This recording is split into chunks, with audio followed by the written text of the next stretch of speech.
Hello everyone, welcome to the channel Tutor Box. और आज की इस वीडियो में मैं आप लोगों से डिस्कस करने वाला हूँ qualities of top students. Means जो टॉपर्स बनते हैं या जो अच्छा परफॉर्म करते हैं उनकी क्वालिटीज़ क्या होती हैं या उनमें क्या क्या क्वालिटीज़ होनी चाहिए, या फिर आप लोगों को अच्छा परफॉर्म करना है, एग्ज़ाम क्रैक करना है तो आप में क्या क्या क्वालिटीज़ होनी चाहिए ताकि आप भी जो है कॉम्पिटिटिव एग्ज़ाम क्रैक कर सकें या फिर यूनिवर्सिटी एग्ज़ाम में अपनी परफॉर्मेंस इंक्रीज़ कर सके। तो आज हम उन्हीं 5 क्वालिटीज़ को जो स्टूडेंट्स की हैं उनको डिस्कस करने वाले हैं।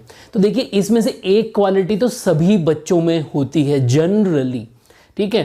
तो यहाँ पर मैं आपको 5 क्वालिटीज़ बताऊंगा। जो लास्ट वाली क्वालिटी जो सबसे इम्पॉर्टेंट है वो मैं आप लोगों को लास्ट में बताऊंगा। तो यहाँ पर देखिए, जो पहली क्वालिटी बच्चे में होनी चाहिए वो ये है कि उसके अंदर किसी भी बात को समझने का ज्ञान होना चाहिए। तो अब आप लोग कहेंगे सर ये क्या बात कर रहे हो, ब्रेन तो सभी के अंदर होता है। तो हाँ, ये बात तो मैं आपको बोल ही रहा हूँ कि ब्रेन तो सभी के अंदर होता है, बट वो सही डायरेक्शन में है या नहीं है, वो पढ़ने को लेकर है या किसी और चीज़ को लेकर है, उसका इंटरेस्ट किसी और में है क्या। मीन्स यहाँ पर हर बच्चे के अंदर ब्रेन तो है, बट वो किस डायरेक्शन में है। वैसे जनरली ये पॉइंट जो है, ये बात हम, ये वाली क्वालिटी हम सभी में मान के चल रहे हैं कि उस बच्चे के अंदर इतना ज्ञान तो होना ही चाहिए कि उसे पढ़ना है। तो ये पहला पॉइंट है और ये मैं मान के चल रहा हूँ कि ये बात सब में होती। बट जो रिमेनिंग पॉइंट्स हैं वहीं से डिफरेंस आता है,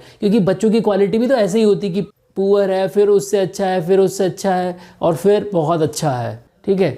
तो यहाँ पर जो सेकंड जो क्वालिटी है बच्चे की, वो उसके अंदर क्या होनी चाहिए। जब भी उस बच्चे को क्लास में पढ़ाया जाता है तो यहाँ पर जब बच्चा क्लास अटेंड कर रहा है तो उस बच्चे के अंदर कोई भी चीज़, जो कंसेप्ट समझाया जा रहा है उसको समझने की जिज्ञासा होनी चाहिए। तो सेकंड जो उस बच्चे की क्वालिटी है, मतलब उसको कोई भी चीज़ अगर समझाई जा रही है तो उसको समझने की उसकी ललक होनी चाहिए, उसको समझने की उसकी रुचि होनी चाहिए, उसको समझने की उसकी जिज्ञासा होनी चाहिए। अगर उसे समझ में नहीं आ रहा है तो उसको समझने की कोशिश करना चाहिए उसे। तो ये ज़्यादातर जो बच्चे होते हैं जो टॉपर्स की कैटेगरी में आते हैं या जो अच्छे बच्चे की कैटेगरी में आते हैं, वो क्लास में जब भी कोई पढ़ाया जाता है टॉपिक तो उसको समझने की कोशिश करने की जिज्ञासा उनमें रहती है। यहाँ 2 पॉइंट मैं कहना चाहूँगा आप लोगों को। एक तो क्या होता है, जब मान लो कोई टीचर पढ़ा रहा है तो कभी कभी क्या होता है, किसी को किसी टीचर का पढ़ाया हुआ समझ में नहीं आता, तो वो बच्चा क्या करता है, उसके माइंड में ऐसी बात बना लेता है कि ये जो भी टीचर पढ़ा था इनका तो मुझे समझ में ही नहीं आता, इनका तो मुझे समझ में ही नहीं आता। तो उसे ऐसा नहीं करना चाहिए। उसे कोशिश करनी चाहिए कि जो भी टीचर पढ़ा रहे हैं उसे समझने की कोशिश करनी चाहिए। उसे एक हमेशा लकीर की फ़कीर की तरह ऐसा नहीं बना लेना चाहिए कि जो भी XYZ जो भी टीचर है उसका तो मुझे समझ में ही नहीं आ रहा है। क्योंकि अगर वो अच्छा भी समझाएगा और उसने ऐसी बात अपने माइंड में फिट कर ली कि इनका तो मुझे समझ में ही नहीं आता, तो क्या होगा, वो क्लास में कंसंट्रेट ही नहीं करेगा, क्लास में बैठा ज़रूर रहेगा बट उसे समझ में सच में ही नहीं आएगा। तो यहाँ क्या हो गया कि उसकी जिज्ञासा भी नहीं और उसने अपने माइंड में ऐसा बना लिया कि मुझे इनका समझ में नहीं आता। तो यहाँ हमारी 2 क्वालिटीज़ हमने डिस्कस कर ली। थर्ड जो क्वालिटी है वो क्या है, थर्ड क्वालिटी है पेशेंस। थर्ड क्वालिटी क्या है, पेशेंस। पेशेंस किस तरह से, क्लास में जो भी समझाया जा रहा है उसको ध्यान से बच्चा सुने, ठीक है। अगर उसे समझ में नहीं भी आ रहा है तो उसको ध्यान लगा के सुने। जितनी ज़्यादा उस बच्चे के अंदर पेशेंस होगी उतनी ज़्यादा उसकी सक्सेस रेट होगी। ऐसा मैं क्यों कह रहा हूँ, क्योंकि देखिए एक एग्जाम्पल लेके चलते। अगर आप मान लो कोई कॉम्पिटिटिव एग्ज़ाम की प्रिपरेशन कर रहे हो और आप MCQ सॉल्व कर रहे हो, क्वेश्चन बैंक सॉल्व कर रहे हो, या फिर आप जो है ग्रांड टेस्ट दे रहे हो, तो अगर आपके उस टेस्ट में नंबर अच्छे नहीं आए तो आपके अंदर पेशेंस नहीं है, तो आप जब बहुत ही जल्दी से डीमोटिवेट हो जाओगे। अरे मेरे तो नंबर ही नहीं आते, ये टॉपिक तो मेरा अच्छा है ही नहीं, मैं कैसे करूँ, मैं तो आगे बढ़ ही नहीं सकता। और आप फिर ग्रांड टेस्ट देना ही छोड़ दोगे। जबकि अगर किसी बच्चे के अंदर पेशेंस होगा तो वो क्या करेगा, वो ये देखेगा कि इस टेस्ट में मेरे नंबर कम आए तो आखिर कौन कौन से क्वेश्चंस में मेरे नंबर कटे हैं, कहाँ कहाँ मुझसे गलतियाँ हुई हैं, उन गलतियों को वो रेक्टिफाई करेगा। और जब दोबारा से उसको टेस्ट देगा या नेक्स्ट चैप्टर का टेस्ट देगा या सेम चैप्टर का भी टेस्ट देगा तो उसके ज़्यादा नंबर आएंगे। क्यों? क्योंकि उसने गलतियाँ को रेक्टिफाई किया और पेशेंस के साथ दोबारा से उस टॉपिक को पढ़ा है, और अच्छे नंबर आएंगे तो वो दोबारा से मोटिवेट होगा और जब नेक्स्ट टेस्ट देगा तो वो अच्छे नंबर लेकर आएगा। जबकि जो स्टूडेंट डीमोटिवेट हो गया तो फिर उसने टेस्ट देना ही छोड़ दिया। इसी तरह से क्लास में जब आपको समझ में नहीं आ रहा है तो जिस बच्चे को ध्यान से सुनना आता है, हम हमेशा ये कहा जाता है कि आप बोला कम करें और सुने ज़्यादा। जिसके अंदर सुनने की क्षमता है, किसी की बात को समझने की, सुनने की क्षमता है, वही ज़्यादा सक्सेसफुल होता है। और सुन कौन सकता है?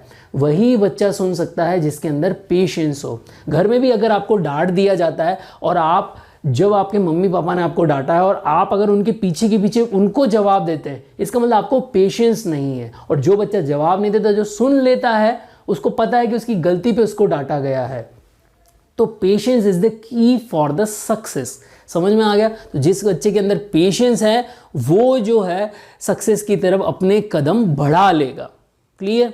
तो 3 हमारी क्वालिटीज हो गई। फोर्थ जो क्वालिटी है वो क्या है? फोर्थ क्वालिटी अपना भला बुरा होने का ज्ञान होना। मतलब कि अपना हित किस में है, अपना अहित किस में है, अपना बेनिफिट किस में है और अपना हार्म किस में है। मतलब कि अगर आप कॉम्पिटिटिव एग्ज़ाम की तैयारी कर रहे हैं, आप यूनिवर्सिटी एग्ज़ाम की तैयारी कर रहे हैं, तो आपका जो डेली रूटीन लाइफ है उसमें आपका बेनिफिट किस में है और आपका हार्म किस में है, हमें ये निर्णय करना आना चाहिए। हमारी एक्टिविटीज़ से हमें पता होना चाहिए कि जो भी दिन में हम एक्टिविटीज़ कर रहे हैं उसमें कौन सी एक्टिविटी से हमारा एग्ज़ाम के लिए बेनिफिट होगा और कौन सी एक्टिविटी से हमारा एग्ज़ाम के लिए हार्म होगा। मतलब कि हमें हमेशा ये कहा जाता है, देखो बच्चों 1 महीना रह गया, अब तो चेत जाओ, चेतो समय बीता जा रहा है। उसका मतलब क्या होता है कि मतलब आपको ये आगाह किया जा रहा है कि भाई अब टाइम बहुत कम बचा है, अब तो सुधर जाओ, अब अपने आप को उस डायरेक्शन में लगा लो जहाँ पर कि आपका मैक्स टू मैक्स आप टाइम यूटिलाइज कर सको।